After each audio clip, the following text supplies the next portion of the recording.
ফেনীর ছাগলনাইয়ায় বাংলাদেশ এবং ভারতের সীমান্তে বসবাসকারীদের সুবিধায় সপ্তাহে একদিন বসে সীমান্ত হাট।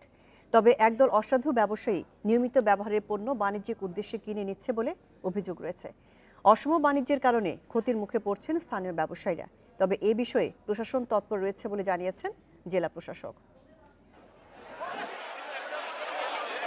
সীমান্তের মানুষের মধ্যে সম্প্রীতি বাড়ানো ও বাণিজ্য প্রসারে বাংলাদেশের মধুগ্রাম ও ভারতের শ্রীনগর সীমান্তে 2015 সালের 13 জানুয়ারি চালু হয় তৃতীয় সীমান্ত হাট।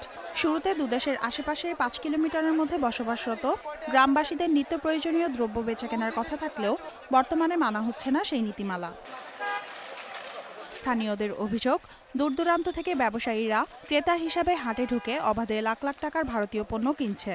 তবে ভারতীয় অংশে কড়াকড়ি থাকায় অনেকটাই ক্রেতাশূন্য হয়ে পড়েছে বাংলাদেশি বাজার। এখান থেকে মালগুলা কিনে এরা দোকানে নিয়ে বিক্রি করতেছে, এরা ব্যবসায়িক উদ্দেশ্যে বিক্রি করতেছে। আশি বাজারটা ওপেন করতেছি, বাংলাদেশি ক্রেতারা ঢুকতেছে, ইন্ডিয়ান দোকানদাররা বিক্রি করতেছে, আমরা আবার মালামাল নিয়ে চলে যাচ্ছি। ক্রেতারা জানান, সীমান্ত হাটে অনেক মেয়াদোত্তীর্ণ ভারতীয় পণ্য বিক্রি হয়, কখনো কখনো বিক্রি হয় নিষিদ্ধ পণ্য। স্বল্প মূল্যে সেসব পণ্য কিনে অসাধু ব্যবসায়ীরা দেশীয় দোকানে বিক্রি করায় ঠকছেন গ্রামের ক্রেতারা।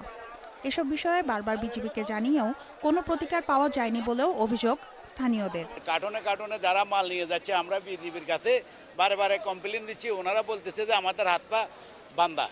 হাটের অনিয়ম বিষয়ে সুনির্দিষ্ট কোনো বক্তব্য না দিলেও জেলা প্রশাসক বলছেন তারা নিয়মিত বাজার মনিটর করছেন।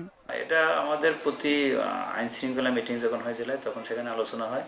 এছাড়া উপজেলাতেও আমাদের নির্দেশনা আছে, আমরা সেটা মনিটরিং রেখেছি। আশা করছি যে যদি আমরা যে নীতিমালা আছে সেটা ফলো করতে পারি তাহলে এই সমস্যাগুলো থাকবে না। সংশ্লিষ্টদের হিসেবে প্রতি সপ্তাহে বাংলাদেশে 27 দোকানি গড়ে 5,000 টাকার পণ্য বিক্রি করেন।